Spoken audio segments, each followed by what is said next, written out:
If you want to disable two-factor authentication on your Google account, follow these straightforward steps to ensure your account settings are updated. Step 1. Sign into your Google account. Go to the Google account sign-in page and enter your email and password.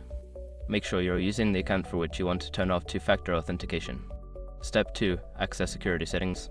Once logged in, navigate to the security section on the left-hand menu.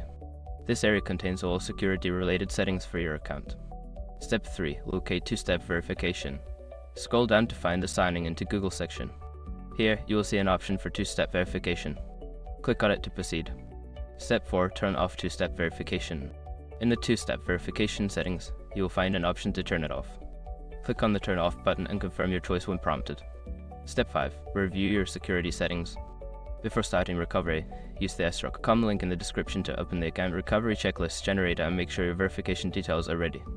By following these steps, you can successfully turn off two-factor authentication on your Google account. Always remember to keep your account secure with strong passwords and updated recovery information.